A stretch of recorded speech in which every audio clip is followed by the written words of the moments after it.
Now, let's solve our first word problem that uses the cross multiplication method in answering or solving for the value of x. So in this word problem, there are 2 cats and 3 dogs in the store. Suppose there are 12 cats for sale. How many dogs are there in the store? So the first step in this word problem is to write your proportion. So since I read cats first in this word problem, my proportion will be cats is to dogs, so cats over dogs. And in this proportion, there are 2 cats for every 3 dogs. So I have cats is to dogs equal to 2 is to 3. Now the word problem is asking us to find the total number of dogs given that there are 12 cats in the store. So there are 12 cats in the store. How many dogs will there be by using this proportion? And that will be step number 2, writing our equation. So in our ratio, cats is to dogs, which is 2 is to 3 proportion. For every 2 cats, there are 3 dogs in this store right here. So I have 2 over 3 equal to the total number of cats is given, which is 12.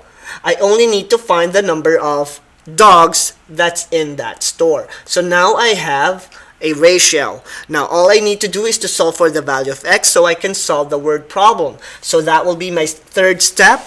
I'm going to solve for x by cross multiplication. So here I'm going to multiply x to 2, which gives me 2x, and 3 to 12, which gives me 36. I need to have x by itself, so 2 divided by 2, 36 divided by 2.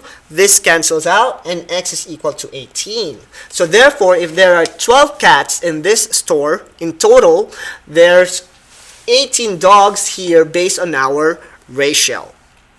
Now, as I've mentioned, order is very important in solving proportion or word problems involving proportion. So cats is to dogs, and cats, or the total number of cats, is to dogs. So you need to make sure that you are consistently using the right ratio when you're solving for x.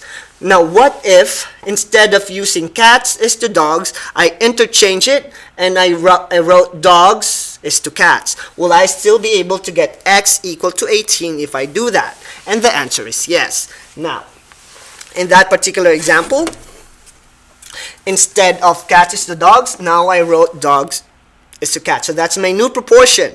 Notice that I consistently use my proportion in my solution right here. That's why I still got x equal to 18 as my answer. So what I'm trying to say is, it doesn't matter which one you picked as your first item in your ratio. As long as you're consistently using the same ratio, you will still get the same answer.